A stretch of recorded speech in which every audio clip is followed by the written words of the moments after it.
اعوذ باللہ السمیع العلیم من الشیطان الرجیم من ہمزہ ونفخہ ونفثہ بسم اللہ الرحمن الرحیم انک لا تہدی من احببت ولکن اللہ یہدی من یشاء وهو اعلم بالمہتدین وقال اللہ عز وجل فی مقام آخر اہدنا الصراط المستقیم۔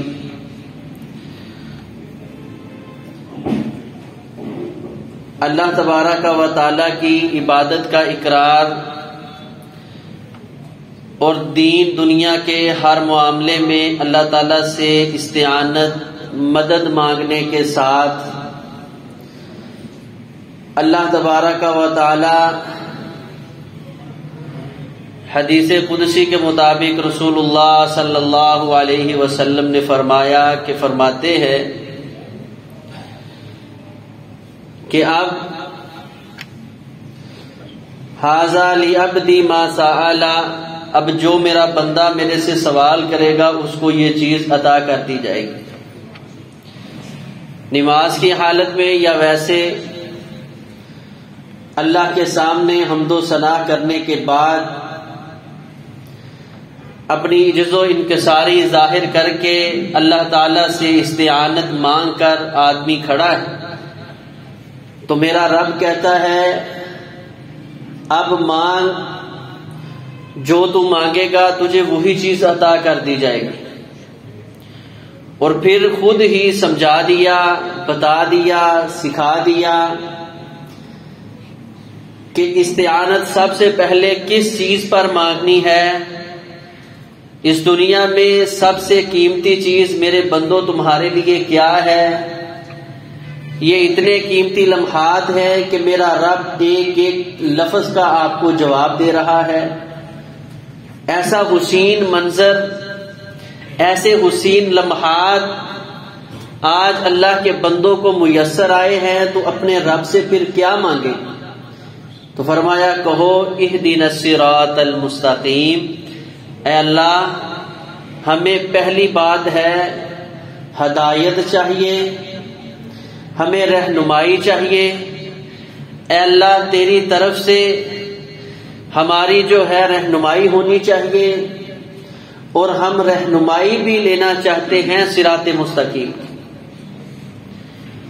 یہ اللہ تبارک و تعالیٰ کی اس تمام نعمتوں میں بڑی نعمت ہے کہ کسی کو ایمان کی دولت، ہدایت کی دولت سے نواز دیا جائے۔ اگر ایمان، ہدایت کی دولت انسان کو مل گئی تو اس کی دنیا بھی اللہ کے کاغذوں میں قدر و قیمت والی ہے، اس کی آخرت بھی اللہ تبارک و تعالی نے انتہائی قیمتی بنا دی ہے۔ اور اگر انسان کے پاس ہدایت نہیں ہے، روشنی نہیں ہے، صراط مستقیم نہیں ہے، دین ایمان اور اسلام کی دولت نہیں ہے، بے شک وہ کتنی ہی دولتوں کا مالک کیوں نہ ہو، تو میرا اللہ ہمیں عبرت دکھانے کے لیے، سمجھانے کے لیے وہ قارون کہ جس کے خزانے کی چابیاں، خزانہ نہیں، جس جگہ اس کا خزانہ رکھا جاتا پھر اس کو تالے لگائے جاتے، اس کی صرف وہ تالے کی چابیاں اتنی تعداد میں ہوتی تھی، ایک گدھا نہیں، ایک گدھوں کی جماعت، بڑی تعداد، ایک بڑی قطار لگا دی جاتی، اس کے اوپر خزانے کی صرف چابیوں کو رکھا جاتا، لاد کے لایا جاتا، اتنا اللہ نے اس کو خزانہ دنیا کا عطا کیا تھا۔ لیکن جب ہدایت نہیں ملی، روشنی اور صراط مستقیم نہیں مل سکا تو فرمایا یہ خزانہ ہی اس کی ہلاکت کا سبب بن گیا۔ اور اللہ کے نبی علیہ الصلوۃ والسلام نے فرمایا یہ اب جس قدر اپنے آپ کو اونچا سمجھنے والا، بڑا سمجھنے والا، مال و دولت والا سمجھنے والا، قیامت تک یہ زمین کے اندر روز بروز دھنستا جا رہا ہے، روز بروز۔ کیوں؟ یہ میرے آپ کے لیے اللہ تبارک و تعالی نے عبرت بنائی ہے۔ تو یہ دنیا کی سب سے بڑی نعمت ہے۔ اور اگر ایمان کی دولت، اگر ہدایت کی دولت، صراط مستقیم کی دولت مجھے اور آپ کو حاصل ہو گئی تو پھر دنیا کی سب سے بڑی دولت ہمیں مل گئی۔ یہ موسیٰ علیہ السلام کے ساتھ جب فرعون کا مناظرہ مباحثہ حد سے بڑا اور اس نے کہا ٹھیک ہے جو تیرے پاس یہ سارے معاملات ہیں یہ تو جادوگری ہے، تو میرے پاس تو بڑے بڑے جادوگر ہیں۔ اچھا ٹھیک ہے، ان سارے جادوگروں کو بلایا، انہوں نے کہا جی بتائیں کامیاب ہم ہو جائیں گے ہمیں ملے گا کیا؟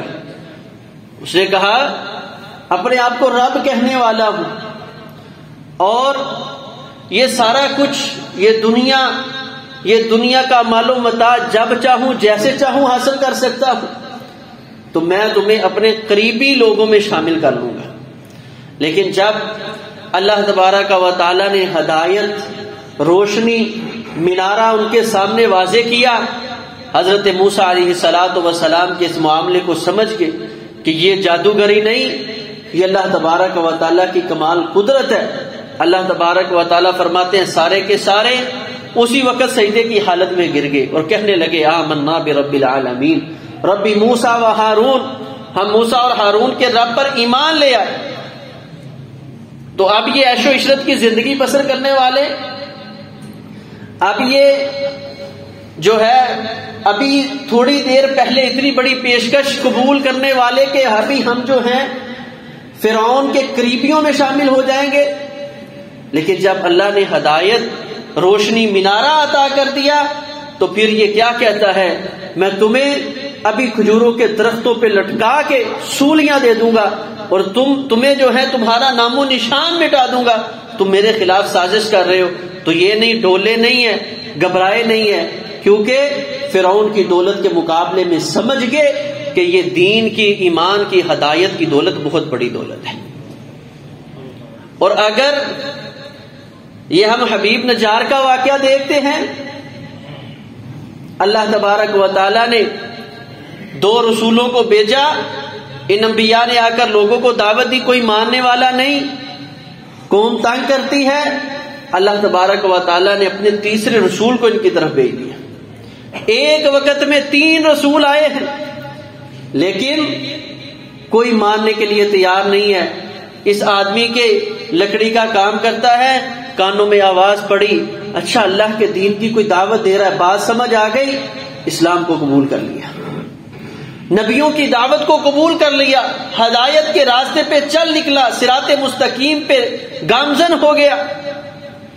تو قوم کے لوگوں نے اس کو پکڑ کے مارنا شروع کیا، اتنا مارا کہ ایسے ہاتھوں کے ساتھ، ڈنڈوں کے ساتھ مار مار کے اس کو اسی جگہ مار دیا۔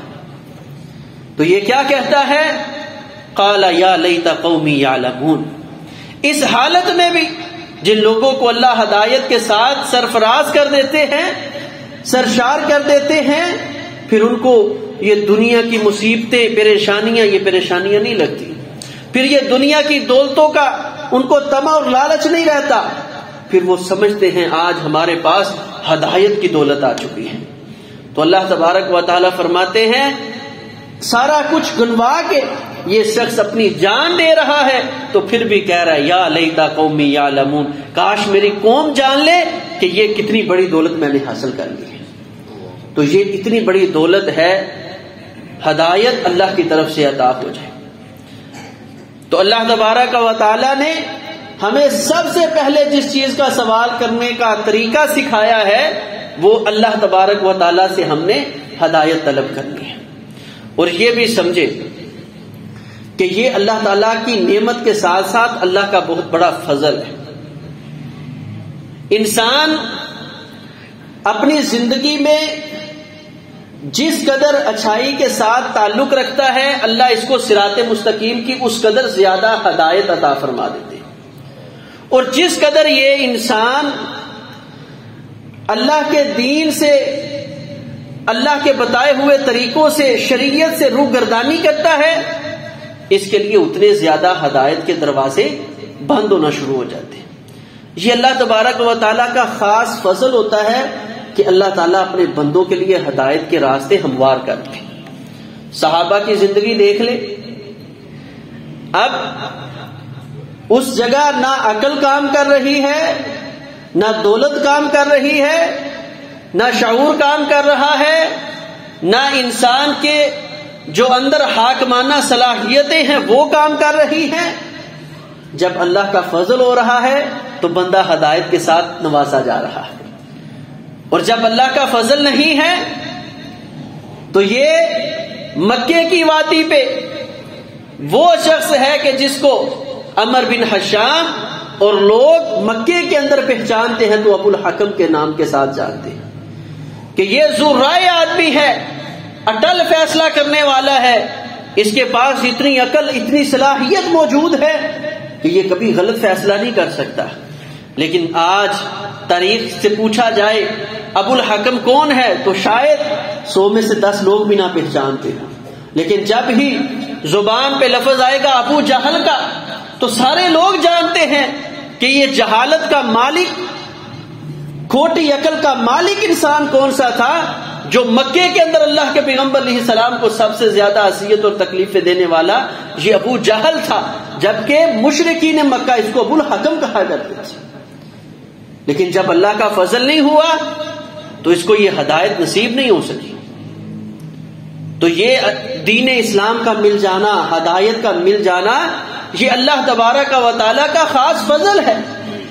اسی طرح مدینے کے اندر آ جائیں، رئیس المنافقین عبداللہ بن ابی بن سلول جو ہے، حضرت سعد بن عبادہ رضی اللہ تعالی عنہ فرماتے ہیں کہ یہ وہ شخص تھا کہ نبی علیہ السلام کی مدینہ آمد سے چند دن قبل پورے مدینے نے اس بات پر اکٹھ کر لیا تھا، اجتماع ہو چکا تھا کہ اگر آج کے بعد ہم یہ عبداللہ بن ابی بن سلول جو فیصلہ کر دے گا پورے یثرب کو وہی فیصلہ قبول ہوگا۔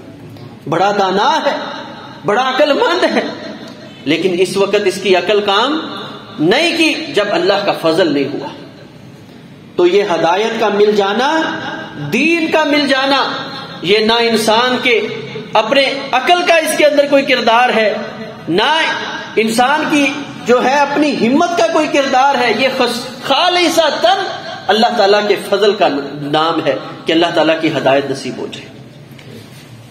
اگر دیکھیں ہم تو یہی ابو جہل کا بیٹا فتح مکہ کے موقع پہ حضرت اکرمہ بن ابی جہل رضی اللہ تعالی مکہ چھوڑ کے نبی علیہ الصلوۃ والسلام نے حکم دیا اکرمہ کو قتل کر دیا جائے، مکہ چھوڑ کے بھاگ گیا، جانے لگا یمن کی طرف، کشتی پہ سوار ہوا تو اچانک طوفان آ گیا۔ ملاح کہنے لگا کہ بھئی اب اس وقت ہمیں اخلاص کے ساتھ اللہ سے دعائیں کرنی ہے، پھر اس طوفان سے بچ سکتے ہیں۔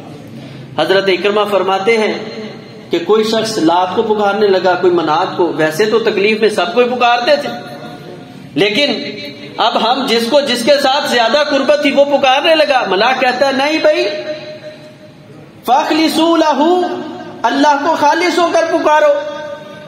تو کہتے پھر ہم نے یہ سمجھا کہ جو ہم الگ الگ پکار رہے ہیں اس وقت ہمیں صرف ایک کو پکارنا چاہیے، ہم نے ایک پہ اتفاق کیا، ایک کو پکار لیتے ہیں، صرف لات کو پکارے یا صرف منات کو۔ لیکن وہ ملاح کہتا ہے نہیں، آج فاخلصوا، اس اللہ کے لیے مخلص ہو جاؤ۔ فرمانے لگے میں نے ملاح سے پوچھا کیا ہے اخلاص، اب تو سب کو چھوڑ کے ایک کو پکار رہے ہیں۔ اس نے کہا یہ بھی اخلاص نہیں ہے، اب اس وقت اس مشکل میں میرا تجربہ یہ ہے کہ کوئی کام آنے والی ذات ہے تو صرف اکیلی رب العزت کی ذات ہے۔ کہتا ہے یہ بات ہے تو اسی جھگڑے سے مکہ چھوڑ کے آیا ہوں، اگر آج صرف اسی الہ کو پکارنا ہے تو پھر مکہ میں اس سمندر کے اندر اسی الہ کو پکاریں گے تو نجات ہے، تو مکہ کے اندر اس الہ کو پکارتے ہوئے ہمیں کیا تکلیف ہے، واپس کریں۔ آئے اور اللہ کے رسول صلی اللہ علیہ وسلم کے پاس کلمہ پڑھا، مسلمان ہو گئے۔ یہ اللہ کا فضل ہے۔ ادھر کہیں اللہ تبارک و تعالی جو ہے چاند کو ٹکڑے کر کے دکھا رہے، مشرکین مکہ آنکھوں سے دیکھ رہے لیکن نہیں مان رہے، کہہ رہے ان ھذا الا سحر مبین، یہ تو واضح جادوگر ہے۔ تو یہ خاص اللہ کا فضل ہے، یاد آئے حضرت سلمان فارسی رضی اللہ تعالی عنہ. صحابہ میں سب سے زیادہ بڑی عمر کے یہ بڑی طویل عمر، بعض نے لکھا ہے 300 سال ان کی عمر تھی حضرت سلمان فارسی رضی اللہ تعالی. انہوں نے عیسائیت کا ایک اچھا زمانہ کہ جب عیسائیت پہ لوگ اچھے طریقے سے حضرت عیسیٰ علیہ السلام کی تعلیمات پہ عمل کرتے تھے، وہ زمانہ پایا ہے. لیکن یہ نسلاً جو ہے مجوسی تھے. تو حضرت سلمان رضی اللہ تعالیٰ عنہ فرماتے ہیں میرے باپ نے ایک دن مجھے باغ میں بھیجا کسی کام کے لیے. ویسے میں بڑا لاڈلا تھا، چہیتا اکلوتا بیٹا تھا، تو مجھے گھر سے نہیں نکلنے دیتے تھے. میرا کام تھا بس آگ جلانی اور باپ کے لیے عبادت کا انتظام کرنا. تو ایک دن باغ میں کسی کام کے لیے گیا تو راستے میں مجھے کچھ عیسائیوں کی مجلسیں ملی. ان کی بات سنی، سمجھ آ گئی. اب ٹائم نکالتے ان کے پاس آتے. بڑا طویل واقعہ ہے. اختصاراً ان کو جو ہے جو عیسائی راہب تھا اس نے بتایا کہ بھئی کھجوروں کی وادی میں ایک نبی آنے والے ہیں، آئندہ حالات بگڑ جائیں گے، تو ہو سکتا ہے یہ عیسائیت پہ بھی خالص عمل کرنے والے لوگ نہ رہیں. تو نے اگر زندگی پائی تو کھجوروں والی وادی میں چلے جانا. کہتے ہیں میں نے وہاں سے اپنا جو ہے راستہ لیا، اللہ کے نبی علیہ الصلوۃ والسلام کی تلاش میں نکل آیا. لیکن مجھے اب پتہ نہیں چل رہا تھا یہ کھجوروں والی وادی کون سی ہے. تو میں ڈھونڈتے پوچھتے زیادہ کھجوریں کس علاقے میں ہوتی ہیں. ایک جگہ میں نے جب پڑاؤ کیا وہاں اللہ تعالیٰ نے مجھے بڑی برکت دی اور جو ہے گائیاں رکھ لی، بکریاں رکھ لی، باغ ایک بنا لیا. پھر جب میں نے وہاں اس علاقے کو دیکھا تو اتنی خاص کھجوریں نہیں تھی. میرا دل پھر مطمئن نہیں ہوا. وہاں قافلے گزرتے تھے. میں نے قافلے والے سے پوچھا کہ اس حجاز کے علاقے میں سب سے زیادہ کھجوروں والا علاقہ کون سا ہے. انہوں نے بتایا یثرب. فرمانے لگے اچھا آپ مجھے یثرب لے جاؤ، یہ ساری جو گائیاں ہیں، بکریاں ہیں، جتنے ریوڑ ہیں، یہ سارے تمہارے ہو جائیں گے. سارے اس کو اس شرط پر دیے. لیکن یہ بد نصیب آدمی نے حضرت سلمان رضی اللہ تعالیٰ کو یثرب کے قریب آ کر کسی آدمی کے یہودی کے ہاتھوں بیچ دیا. غلامی کو بھی قبول کیا. کس بات پہ کہ میرے رب کا ان پہ فضل تھا، ہدایت ان کے لیے ہدایت کے راستے ہموار ہو رہے تھے. اور فرماتے پھر مدینہ کے اندر 9 یہودیوں کے ہاتھوں بکے حضرت سلمان رضی اللہ تعالیٰ پہ در پہ. کبھی کسی نے خریدا، بیچا، پھر خریدا. ایک دن فرما رہے تھے میں کھجوریں توڑا تو میرے مالک کے پاس ایک آدمی آیا. اللہ کے نبی علیہ السلام کوبا میں موجود تھے. تو اس نے آ کے کہا تجھے پتا ہے کہ ایک شخص ادھر ہمارے علاقے میں آیا ہے، کوبا میں ہے، لوگ کہہ رہے ہیں وہ نبی ہے. فرمایا جب یہ آواز میرے کہنوں پہ پڑی خوشی سے میرا جسم جو ہے لرز گیا. قریب تھا کہ میں کھجور کے تنے سے نیچے گر جاتا. تو یہ فرمایا نیچے اترا تو میں نے کہا وہ نبی آگے ہیں. جب اتنی بات کہی تو مالک نے میرے منہ پہ تھپڑ مارا اور کہا اپنے کام سے کام رکھ. لیکن جو تڑپ تھی، جو اللہ کا فضل تھا، اللہ تبارک و تعالیٰ نے اس تڑپ کی بنیاد پر پھر حضرت سلمان رضی اللہ تعالیٰ عنہ کو اسلام کی دولت، ہدایت، صراط مستقیم کا راستہ جو ہے وہ عنایت کر دیا. ہمارے دل میں کتنی تڑپ ہے. نماز میں ہم کہے اہدنا الصراط المستقیم اور باہر نکل کے ہر ضلالت گمراہی کا کام ہم اس کو چھوڑنے کو تیار نہیں. تڑپ ہوگی دل کے اندر تو یہ صراط مستقیم میرے اور آپ کے لیے مفید اور کارآمد ثابت ہوگا. تو اللہ تبارک و تعالیٰ نے یہ اتنی بڑی دولت اور صحابہ کی زندگیاں ہمارے لیے واضح جو ہے اللہ تعالیٰ نے نمونہ اور آئیڈیل بنائی ہیں. اور فرمایا فَإِنْ آمَنُوا بِمِثْلِ مَا آمَنْتُمْ بِهِ فَقَدِ اهْتَدَوْا. صحابہ جیسا ایمان ہوا تو اللہ کی بارگاہ میں تمہارا یہ ایمان قابل قبول ہے. اور اگر صحابہ جیسا نہیں ہے تو پھر قابل قبول نہیں ہے. تو ہدایت، رہنمائی یہ خاص اللہ تعالیٰ کا فضل ہے. اللہ تعالیٰ نے ہمیں مسلمانوں کے گھرانے میں پیدا کر دیا اور اب ہر نماز میں، ہر رکعت میں ہم اللہ تبارک و تعالیٰ سے یہ دعا کرتے ہیں اہدنا الصراط المستقیم. اے اللہ ہمیں صراط مستقیم کی رہنمائی، ہدایت عطا فرما دے. اللہ تبارک و تعالیٰ جو ہدایت اور رہنمائی عطا فرماتے ہیں اس کے لیے اللہ تبارک و تعالی نے 4 چیزیں قرآن کے اندر ذکر کی. سب سے پہلی فرمایا ان اللہ لا یہدی القوم الکافرین، کافر لوگوں کی اللہ تعالیٰ رہنمائی نہیں کرتے. نمبر 2 پہ فرمایا واللہ لا یہدی القوم الفاسقین، اللہ تبارک و تعالی فاسق لوگوں کی کبھی رہنمائی نہیں کرتے. کافر جس نے اللہ کی ذات کا انکار کر دیا. فاسق وہ انسان جس نے اللہ تعالیٰ کی ذات کو تو تسلیم کر لیا لیکن صغیرہ کبیرہ گناہوں سے اپنا پلہ چھڑانے کو کبھی تیار نہیں ہوا. اس کے لیے ہدایت کے راستے جو ہے ہموار نہیں ہوتے. اور تیسرا فرمایا واللہ لا یہدی القوم الظالمین، اللہ ظالم لوگوں کی کبھی رہنمائی نہیں کرتا.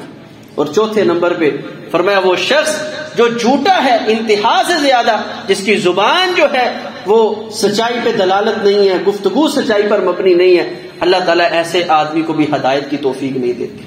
تو یہ اللہ کے خاص فضل سے انسان محروم ہو جاتا ہے. اللہ کی ذات پر ایمان، اللہ کے رسول صلی اللہ علیہ وسلم کے اقوال افعال پر ایمان، اور اس کے ساتھ صغیرہ کبیرہ گناہوں سے اپنے آپ کو بچانا، اور اس کے بعد جو اللہ تبارک و تعالیٰ نے جتنی بھی چیزیں ظلم کے اندر ہیں ان سب کو آپس میں حرام کر دیا ہے، ان سے بچنا. اور اس کے بعد بڑی چیز اپنے آپ زبان جو ہے اس کو بچانا. یہ ایسی گناہ سے، جھوٹ سے جو ہے اپنی زبان کو صاف کرنا، یہ ایسا بڑا سبب ہے کہ جس کی وجہ سے اللہ تبارک و تعالیٰ اپنے بندوں کے لیے ہدایت کے راستوں کو ہموار کر دیتا ہے. بعض اوقات انسان کے سامنے ہدایت کے راستے ہموار ہو جاتے ہیں لیکن اس کو نہیں مانتا. تو سب سے پہلی بڑی رکاوٹ کی چیز جو انسان کو ہدایت قبول نہیں کرنے دیتی وہ انانیت ہے، تکبر ہے، نخوت ہے. اب ہم نماز میں تو کہیں اہدنا الصراط المستقیم، لیکن سلام پھیرنے کے بعد میں یہ ہوں، میں وہ ہوں، تو مجھے نہیں جانتا، میرا تعارف پتہ ہے کیا ہے. اللہ کہتے ہیں لاکھ بار تو کہتا جا اہدنا الصراط المستقیم، تجھے اس کا کوئی فائدہ نہیں ہے جب تک تو نے تکبر اور نخوت کو اپنے آپ سے ختم نہیں کرنا. اس دنیا میں سب سے پہلا شخص جو ہدایت سے محروم ہوا ہے، سب سے پہلا شخص ابلیس ہے. اب اس شیطان ابلیس کو گمراہ کس نے کیا تھا؟ کس شیطان نے اس پر حملہ کیا تھا؟ یہ تو خود شیطان، اس کے بعد اس کی شیطانیت چلی. سوال یہ ہے اللہ تبارک و تعالیٰ نے اس کا ہدایت سے محروم ہونے کا جو سبب ذکر کیا، فرمایا جب اس کو کہا اللہ کی مان، اس نے اللہ کے حکم کے سامنے انا خیر من، اپنی انانیت کو پیش کیا. اللہ میں ہوں، بہتر ہوں، اعلیٰ ہوں، کیسے اس کے سامنے سجدہ ریز ہو جاؤں؟ فرمایا تجھے پتا نہیں جو رب کے سامنے اپنے آپ کو، اللہ کے بندوں کے سامنے اپنے آپ کو میں کرتا ہے، میرے رب کو یہ انتہائی گندا اور غلیظ لگتا ہے. نکل جا میرے دربار سے، چلا جا. وَإِنَّ عَلَيْكَ اللَّعْنَ إِلَىٰ يَوْمِ الدِّينِ، تیرے اوپر قیامت کے دن تک اللہ کی لعنت اور پھٹکار. تو اگر یہی کردار شیطان والا میرے اور آپ کے اندر ہے، کبھی مجھے میرے علم کا گمان، کبھی میری دولت کا گمان، کبھی مجھے میرے عہدے کا گمان، تجھے پتہ نہیں میرا تعارف ہے کیا؟ اللہ کہتے ہیں کیا ہے تیرا تعارف؟ میں رب خوب جانتا ہوں. الم یک نطفۃ من منی یمنا، گندے پانی کے قطرے سے تجھے پیدا کیا ہے. کون سے تعارف لیے پھرتا ہے؟ تو ہدایت کے راستے میں سب سے بڑی رکاوٹ اگر کوئی چیز ہے تو وہ اپنی انانیت، تکبر ہے. دوسری بڑی چیز کہ انسان اپنے جو بڑا ہے اس کو فقط بڑا سمجھ لے، بس اس کی بات حرف آخر. اپنی بات کو بھی حرف آخر نہ سمجھیے، اور کبھی جو بڑا ہے اس کی بات کو بھی حرف آخر نہ سمجھیے. یہ نہیں کہ اس کی گستاخی کرے، ادب رکھے، لیکن جو وہ بات کرتا ہے، خصوصاً جو منبر رسول کا جس کو اللہ نے متولی بنا دیا ہے، اس کی بات کو کانٹ چھانٹ کے اچھے طریقے سے قبول کرے. یہ نہیں کہ جس کے منہ میں جو آیا وہ بات کر دے. حضرت کعب بن مالک رحمت اللہ علیہ بہت بڑے تابعی، نبی علیہ السلام کے دور میں موجود تھے. فرماتے ہیں جب مدینہ کے اندر آئے اللہ کے رسول صلی اللہ علیہ وسلم تو میرے باپ نے، بہت بڑے مانے جو تھے، بہت بڑے یہودیوں کے عالم تھے، انہوں نے ایک کتاب مجھے دی اور فرمایا بیٹا شور و غل بڑا ہو رہا ہے، نبی آگے یہ ہو گیا وہ ہو گیا، یہ کتاب تجھے دے رہا ہوں، ساری زندگی تیری رہنمائی کے لیے یہی کتاب کافی ہے. فرماتے ہیں نبی علیہ السلام کے دور میں اسلام ایسے پھولا میں نے کہا دین اگر یہ جھوٹا ہوتا تو مٹ جاتا. اچھا اللہ کے نبی اس دنیا سے چلے گئے, اب ختم ہو جائے گا. ابو بکر رضی اللہ عنہ کے دور میں اور بڑھا, عمر بن خطاب رضی اللہ عنہ کے دور میں مزید بڑھ گیا. فرماتے میں ہر 2-4 دن کے بعد کہتا یار میرے باپ کو شاید غلطی ہو گئی ہو, میں کوئی اور کتاب دیکھوں.